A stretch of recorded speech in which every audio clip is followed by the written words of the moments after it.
They are the Ascension, and they have risen. All this and more on this review of NXT.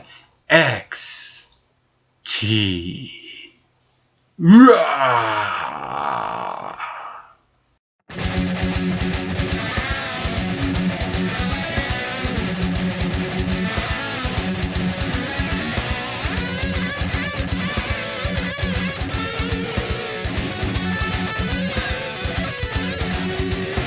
Hey, what's up and how's it going, everyone?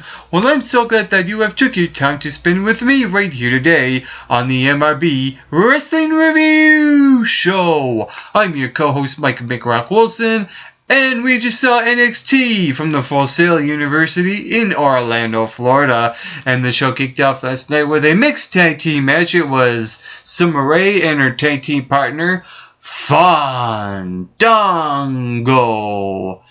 teaming up to take on Emma and her mystery tag team partner, Santina Marella. I was right. You want to know how I know? It's because, NXT is a few weeks behind the schedule of Raw and SmackDown, and Santino just returned on those shows, so it was obvious in that sense. So, with that being said, I like how that match was quite the entertaining comedy, the match of the night. Even though the comedy dragged out too long, I really enjoyed this first match in the first segment on NXT, and the crowd seemed really into it. They were chanting "one more time" with the posing and the dancing, etc., etc. And it's just one of those things where you just kick off with a comedy bit, and there you have it. Everything else is all serious. So with that being said, I like how the show did kick off. Like I said, the comedy bit did drag a little bit too long, and so it wasn't much of a wrestling match, but at least they got the point across of Santino being the mystery partner and Santino getting the victory over Fandango in that match. Also, we saw Luke Harper going one-on-one with a returning of Cassius Ohno. I thought Cassius Ohno looked pretty well. He was actually, for a short 2-minute to 3-minute match, even though it was still a little bit too short, I felt that Cassius Ohno was moving in the ring pretty well. He looked good. He looked in shape. He looked better than he was before. So, with that being said, Cassius Ohno, keep it up. Keep it up. And with that being said, Luke Harper, it was weird for him to come out alone because we're so used to seeing him coming out with the Wyatt family, Eric Rowan, and the leader Bray Wyatt. So with that being said, wow, him coming out, just him, his entrance, that was a little off. It felt very weird, but once he got in the ring, he was all out, power dominant, and he looked really good for a short 3-minute match. The match was cut way too short. That was the only drawback of that match. And with that being said, Luke Harper got the victory. I like that he got the victory because Cassius Ohno really didn't need to win on his return because he's just testing the waters. And hopefully he gets on the right path of training and a daily routine and a diet, etc., because there was talk backstage about Cassius Ohno's body weight. So at least he's testing the waters right now to see where his path will lead to on NXT. Also, the tag team champions were on the line. The Ascension challenged Adrian Neville and Corey Graves, and I thought this match was incredible. It was excellent. There was nothing wrong about it. It was a great 15-minute match, and it really felt like the fight of their lives with all those 4 guys in the ring.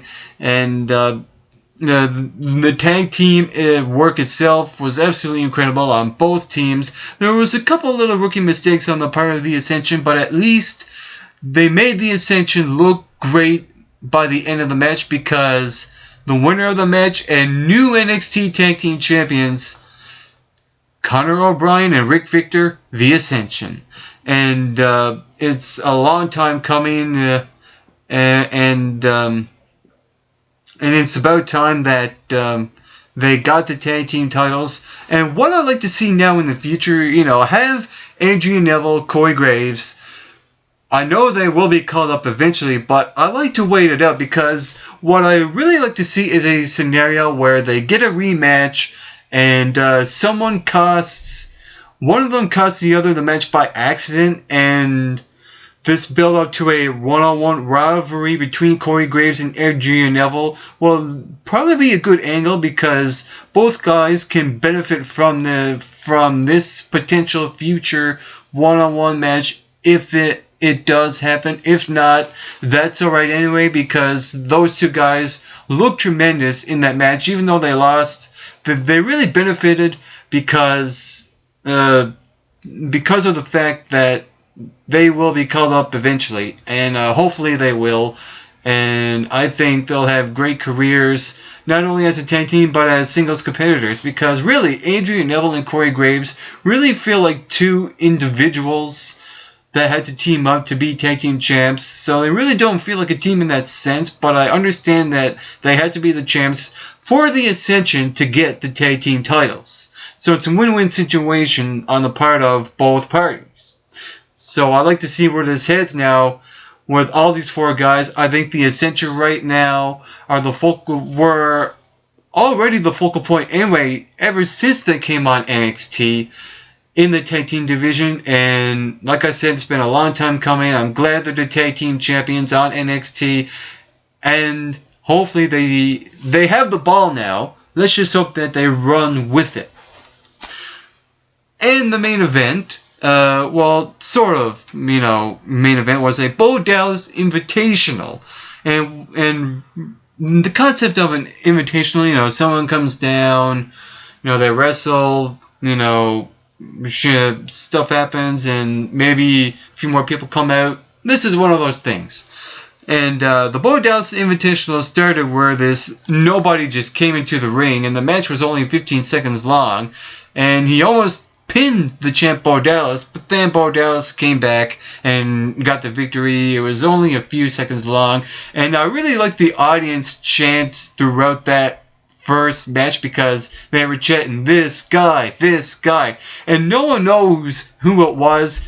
The announcers didn't announce who this guy was. I kind of like that, because it gives that mystery aspect to what the audience may chant.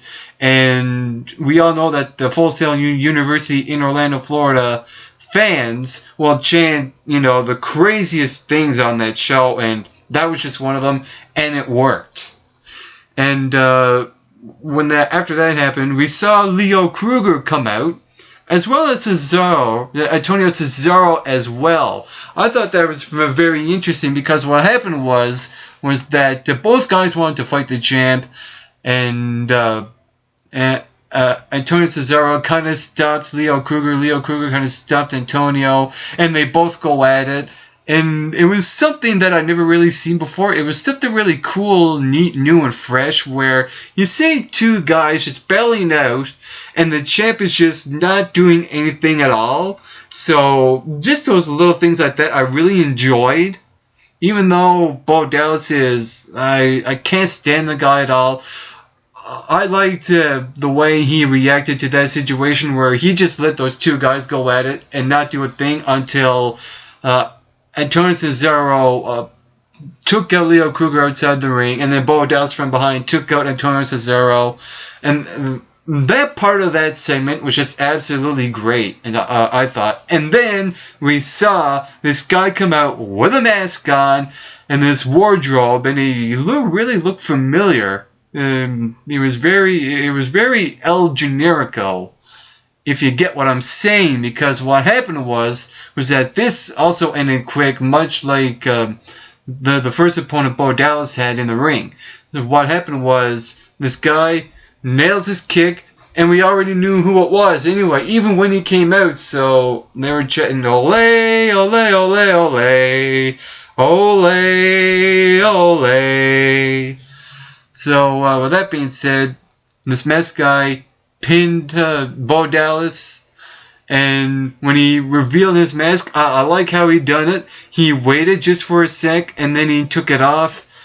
Genius. Incredible.